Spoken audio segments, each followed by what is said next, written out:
Olá, alunos. Bom, como eu pedi para avisar vocês no grupo, né? Eu tive Covid, já não estou mais, né? Não estou mais testando, porém, tive alguns sintomas aí mais densos em relação ao quadro e como eu estou gestante, né, pessoal? Os médicos recomendaram que eu me ausentasse um pouco das minhas atividades para poder me recuperar bem. Então, hoje essa aula vai ser mais breve, até por conta de alguns sintomas que eu ainda estou, com um pouco de falta de ar, tosse. Então, eu vou diminuir um pouquinho e deixar um material para que vocês possam estudar e assim a gente não vai ficar atrasado em relação ao conteúdo, tá bom? Bom, então o tema da nossa aula é estratégias para iniciar, manter e encerrar a comunicação, tá? O slide eu já disponibilizei lá no CIA para que vocês possam acessar, tá bom? Então, o objetivo da nossa aula, pessoal, é construir uma relação entre acolhimento enquanto ferramenta e as estratégias de comunicação dentro do contexto de atuação profissional. Qual será, então, a importância de realizar um bom acolhimento dentro da nossa prática profissional enquanto psicólogos? Então, a gente vai falar hoje que existem estratégias para iniciar, manter e encerrar uma comunicação dentro da nossa prática, seja ela na clínica, no hospital, né, na instituição, qualquer lugar que a gente possa atuar. Existem formas que eu possa encerrar, manter, né, iniciar uma comunicação com alguém. E aí eu vou deixar logo para vocês, né? A base da nossa aula hoje é esse livro Tornar-se Pessoa, do Carl Roger, tá, gente? Que vocês podem pesquisar lá na nossa biblioteca. E o Encontro, da Clara Feldman, que é um livro, um encontro, uma abordagem humanista. Eu acredito que ele não tem na nossa biblioteca, mas eu posso disponibilizar para vocês assim que eu retornar, tá bom? E aí, para começar, eu trago essa frase do Saramago. Ao contrário do que geralmente se pensa, as palavras auxiliadoras que abrem caminho aos grandes e dramáticos diálogos são em geral modestas, comuns, corriqueiras. Ninguém diria que perguntar "Queres um café?" poderia servir de introdução a um amargo debate sobre sentimentos que se perderam ou sobre a doçura de uma reconciliação a que não se sabe como chegar. Então, gente, o que o Saramago está falando aqui? Às vezes, para a gente começar, para a gente chegar em pontos mais densos, né, em relação ao outro, a gente precisa começar com sutilezas. Né? Então, às vezes a gente vai falar com alguém, a gente percebe que essa pessoa não está bem, o que a gente faz, né? Hoje em dia cada um fica na sua, né? Percebi que o fulano tá bem, mas não é problema meu. Mas às vezes, gente, a gente fala assim, fulano, você quer tomar um café comigo, né? Você quer ir tomar uma água? Isso é o começo para um diálogo. Então, por exemplo, né, quando a gente vai receber esse paciente a primeira vez, pessoal, o que acontece? A gente vai começar perguntando coisas densas logo de começo? Não. A gente vai de perguntas mais simples. Qual é o seu nome? Como você pode ser chamado? Para chegar nas coisas mais densas. Então é importante que a gente primeiro entenda que às vezes algumas conversas mais comuns, a gente chama de quebra-gelo, né? Numa avaliação psicológica, por exemplo, vai trazer com que essa pessoa possa o quê? Né? Respirar, ou então se sentir o quê? Confortável para que coisas mais, né, densas possam ser trazidas com segurança. A gente não vai se abrir, pessoal, se a gente não tiver segurança. E aí eu trago uma frase do Roger também. Toda pessoa é uma ilha no sentido muito concreto do termo. A pessoa só pode construir uma ponte para se comunicar com as outras ilhas se primeiramente se dispuser a ser ela mesma e se lhe for permitido ser ela mesma. Então, gente, o que nos difere, por exemplo, da inteligência artificial? Não sei se vocês já fizeram isso, né? Hoje a gente tem o chat GPT. Então você pode chegar lá e falar, chat, eu estou com esse conflito, o que eu faço? Aí ele te dá lá um monte de opções. Sei que alguém já fez isso, né? O que nos difere da inteligência artificial? É a nossa, justamente, pessoal, é o nosso processo humano, né? Isso a máquina nunca vai conseguir nos substituir. A partir do momento que eu manifesto, né, o meu humano, o meu ser humano, que eu também me aproximo ou até posso me afastar do outro. Então, pessoal, o acolher, ele vai ser fundamental na nossa prática. O acolher ele tem a ver com o quê? Receber alguém, recepcionar alguém. Então, da mesma forma como às vezes a gente pode ser bem recebido, a forma como nos recebem, como nos acolhem ou não, pode definir se a gente vai permanecer naquele lugar ou se a gente não vai permanecer. É importante a gente pensar que às vezes naquele primeiro contato é o que vai definir se aquela paciente vai permanecer com você ou não. É igual uma loja, né, que a gente vai fazer uma compra, dependendo de como é essa recepção, a gente vai dizer, nossa, adorei essa loja. Ou a gente vai dizer, nunca mais eu volto. Nós somos individuais, então a gente precisa entender o quê? Para todo mundo é o mesmo tratamento? Todo mundo gosta de ser recebido da mesma forma? Né? Então, de repente, a gente precisa pensar nisso. Como é que eu descubro, Ana? Perguntando, né? Olha, eu estou aqui, como é que você gosta de ser chamado? Né? Como eu posso chamar você? Você está confortável? Mas se eu fico muito em cima de você, eu também posso fazer com que você fique o quê? Se afaste, que você fique acolhido, como é que é a palavra? Que você fique também acuado. Então eu preciso perceber que esse acolhimento, essa receptividade, né, ela vai variar de cada um, gente. A forma como você, às vezes a gente parte do pressuposto que eu vou atender conforme eu gostaria de ser atendido. Mas eu preciso entender a individualidade de cada um. Então, em relação ao processo de acolhimento, existem 5 gestos básicos para Clara Feldman. Buscar o outro onde ele estiver. Então, nossa, você vai fazer um atendimento lá na clínica, por exemplo. Aí você vai gritar o nome da pessoa, sentada lá na tua cadeira, você vai gritar o nome da pessoa? Não, você vai se levantar, você vai até a recepção, você vai chamar essa pessoa pelo nome e vai conduzir ela para a tua sala, né?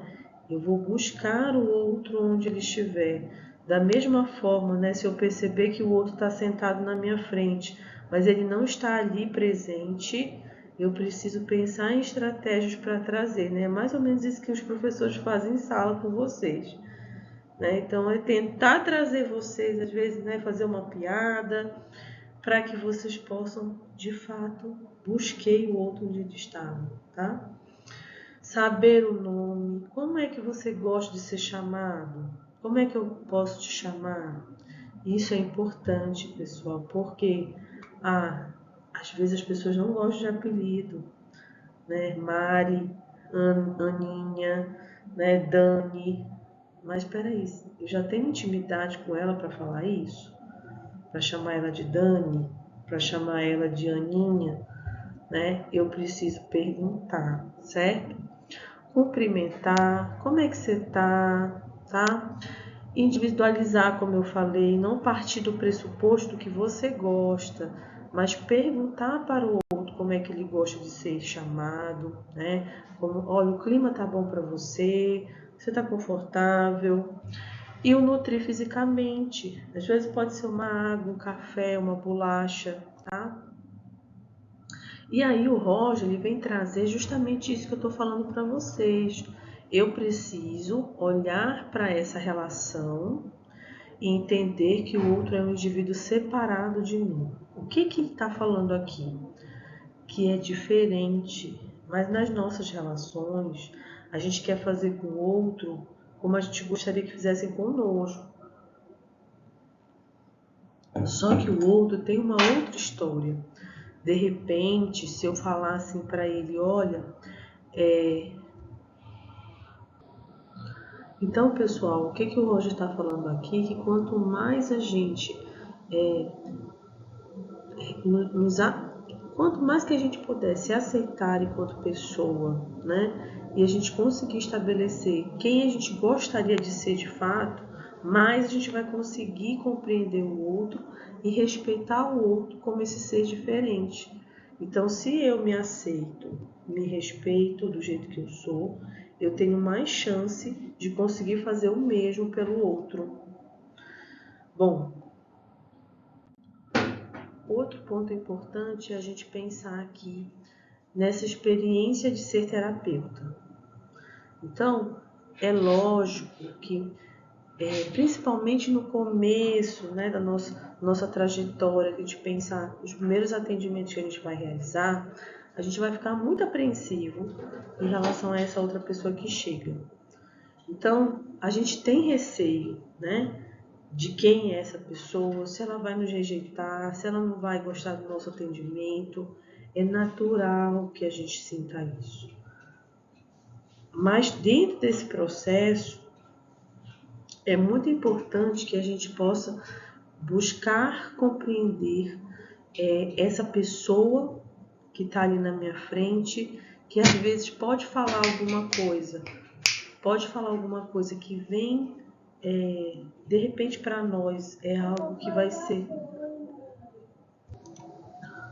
Bom, então, nesse livro, gente, o Roger ele traz algumas angústias também do terapeuta, que é de ajudar o outro nessa viagem a si mesmo, para si mesmo. Então, às vezes, ele vai ter medo, ódio, né? Dentro desse processo até para conseguir acessar os seus próprios conteúdos. Então, é lógico que a gente, enquanto terapeuta, a gente também vai ter as nossas angústias, a gente também vai ter os nossos medos, os nossos pensamentos. E aí, quanto mais eu aceito, né, quanto mais eu me aceito como alguém que pode ter, né, limitações, que é humano também, né? Então, às vezes, nesse caminho, o paciente pode trazer a gente para um lugar de dor. E aí é por isso que a gente precisa estar também aceitando as nossas limitações, entendendo que também carregamos nossas malas. E aí não quer dizer que a gente vai misturar esses conteúdos, né? Que a gente vai trazer as nossas dores para a sessão. Mas é fundamental que a gente tenha o nosso próprio lugar de fala para que a gente dê conta de acessar e oferecer esse lugar de fala para o outro. Bom, então, é importante. E aí o Roger continua falando, né, que essa viagem, né, em relação a esse processo que o outro nos traz, é imprevisível, tanto para o outro como para nós mesmos. E muitas vezes, né, esse processo ele vai trazer sentimentos diferentes para cada um. Então é importante que eu possa, naquele momento, né, permitir o outro ser aquilo que é, aquilo que o outro é. Então, gente, é nesse sentido que às vezes, né, a crença, os valores, pensamentos, eles vão se chocar com aquilo que nós temos dentro da nossa própria bagagem. Mas dentro dessa teoria humanista, né, a gente concebe o outro como que eu preciso respeitar o outro na sua individualidade.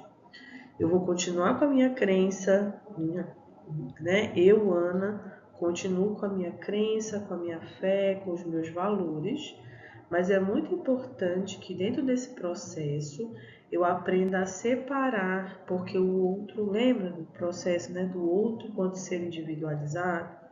Então eu preciso aceitá-lo como é, diferente de mim, porque senão muitas vezes eu não vou conseguir fazer um bom atendimento se eu não compreender esse lugar. Qual é o lugar que o outro fala? Muitas vezes eu nunca vou saber, gente, porque ele traz questões, situações que muitas vezes a gente nunca passou. E até situações que a gente passou, a gente não pode dizer, eu sei exatamente como você se sente. Será que a gente sabe? A história que o outro carrega, né, a vida, a infância é muito diferente da nossa. Então, é muito delicado esse lugar. Então, eu preciso aceitar, acolher, para que o outro consiga também realizar esse processo de trazer os pontos mais densos da sua existência. E aí vem a experiência do cliente. O primeiro contato que você tem com alguém. Muitas vezes você pode ter medo. Nossa, eu estou precisando de ajuda, eu quero um psicólogo, mas será que eu posso confiar nessa pessoa? Né? Será que eu vou poder falar as coisas de fato que estão acontecendo comigo, as coisas que eu fiz? Será que essa pessoa vai me julgar? E aí, né? De repente, as nossas expressões, lembra que a gente já falou dos gestos, né? As nossas expressões, elas falam por nós. Então, se o outro começa, né, a trazer um conteúdo mais denso e eu começo a fazer umas caretas assim, ele pode compreender que eu estou o quê? Julgando. E isso vai ser um grande impedimento para que esse acolhimento aconteça. Então, o paciente também tem medo de se despir. E ele só vai conseguir fazer a partir do momento que ele conseguir confiar em você. E aí só vai acontecer a confiança o quê? Se você conseguir acessá-lo, para que ele possa compreender que aquele não é um lugar de julgamento, né? A sociedade faz isso com a gente lá fora, mas ali não é lugar de julgamento, mesmo que seja diferente do que você pensa, tá? Por isso, gente, que a gente precisa ter muito cuidado quando a gente vai atender alguém que a gente conhece, né? Principalmente por isso que a gente fala, né? Parentes, conhecidos, a gente não atende. Por quê? Porque será que essa pessoa vai te trazer os conteúdos pensando aí já nessa história que vocês têm, nesse relacionamento, né? Será que vai ser a mesma coisa do que se fosse alguém que não tem conhecimento nenhum? Então a gente tem que pensar nesses pontos éticos. Eu vou atender alguém da família e vou atender o marido, a mulher, a mãe, a tia, a prima. Será que não vai comprometer o processo terapêutico de cada um? Então cada situação precisa ser analisada. Já não sei quem sou, mas por vezes, quando sinto realmente determinadas coisas, tenho a impressão durante o momento da minha solidez e da minha realidade. Sinto-me perturbado pelas contradições que descubro em mim. Atuo de uma maneira e sinto de outra. É realmente desconcertante. E aí esse cliente ele vai falando isso, né? Quando é esse processo da terapia, pessoal, a gente mergulha em nós mesmos. E esse terapeuta, ele vai ser, né, como um escavador, que vai estar ali ajudando o outro a escavar-se, a acessar esses conteúdos. E aí é um trabalho denso, né? É um trabalho que só vai ser possível de ser realizado se de fato esse processo, né, for livre de julgamento, né, for livre de processos aí intencionais, né? Às vezes o próprio terapeuta não tem condições para lidar com aquele conteúdo e ele tira o paciente daquele lugar, porque ele também não consegue. Então, tudo isso são pontos para a gente refletir sobre essa prática, tá? E aí a gente tem alguns treinamentos em relação a habilidades sociais. Então, gente, muitas vezes a gente vai ajudar essa pessoa ali a ter mais repertório para que elas possam interagir com outras pessoas. Então, né, aquela pessoa que pode vir. Desculpa aqui, gente. Então, aquela pessoa, né, de repente, ela pode buscar ter alguma dificuldade em relação a interagir, em relação a se apresentar, e aí a gente pode ajudá-la, né, nesse processo de o quê? De trabalhar algumas habilidades sociais que ela pode desenvolver para que isso não prejudique o trabalho, as relações, o processo acadêmico, né? Então, tudo isso vai ser fundamental para que a gente possa acessar. Mas o outro ele só vai trazer essa dificuldade mediante o quê? Um processo de confiança entre esse cliente e o terapeuta. Então, nesse sentido, gente, é importante que a gente pense, né, em habilidades como de que forma, né, eu posso iniciar. E aí eu falei para vocês, né, aquele processo de trazer o outro, conhecê-lo, acolher, como é que você chega, como é que você está. Outros pontos, falar em público, né? Então, assim, às vezes os pacientes eles deixam de ter boas oportunidades de trabalho porque tem dificuldade para falar em público. Então, trabalhar essas crenças, né? Às vezes, nossa, eu acho que eu vou gaguejar, eu acho que vão rir de mim, né? Então, trabalhando esse processo para o quê? Que essa pessoa consiga modificar algumas crenças de si mesmo, expressar sentimentos e afetos, ser empático, aceitar elogios, enfrentar críticas, recusar pedidos. Esses comportamentos, gente, geralmente são as maiores dificuldades que nós lidamos com as pessoas dentro de um processo terapêutico. Então, dependendo da abordagem, né, a gente vai ter formas e estratégias para que a gente possa conseguir, né, entender o outro, ver qual que é essa dificuldade, e muitas vezes a gente vai precisar acessar a história dele para que a gente possa entender, entendo por que isso aconteceu. Mas é aquele processo, né? Na Gestalt se fala do ajustamento criativo. Muitas vezes a gente consegue oferecer aquilo que a gente conseguiu para sobreviver. Mas esse mecanismo não quer dizer que eu vou lidar com ele dessa forma para sempre. Então, muitas vezes a terapia é um lugar de repensar esses funcionamentos. Então, olha só, essa estratégia que você está utilizando não está dando muito certo, vamos pensar em outra. Né? Então, tudo isso é favorecer o quê? Esse encontro com ele mesmo. Então, gente, a nossa aula finaliza por aqui. Eu quero deixar essas duas referências. Então, se vocês, vou deixar para vocês, né, esse livro do Roger, que eu acho que ele é essencial para a nossa prática profissional, e que vocês possam refletir também no quanto que esse processo, né, da questão de conferir para nós também, enquanto terapeutas, esse processo humano. Então, muitas vezes eu vou precisar acessar e mostrar para o outro, nossa, olha só, já aconteceu isso comigo, eu consegui passar por isso. Isso vai conferir o quê? Uma confiança. Nossa, olha, aconteceu até com a Ana, né? Mas é importante a gente aprender a separar, né? Então, a gente tem que ter o nosso lugar de fala enquanto profissional, é essencial, mas é fundamental também que a gente possa acolher o outro da forma como ele vier, entendendo ele diferente de mim, para que eu possa de fato conseguir acolhê-lo, tá? Então vou deixar os slides para vocês. Essa aula foi uma aula mais curta, tá? E aí na próxima semana a gente começa a falar sobre as entrevistas. Peço para vocês aproveitarem e darem uma revisada no conteúdo que a gente viu até agora, tá?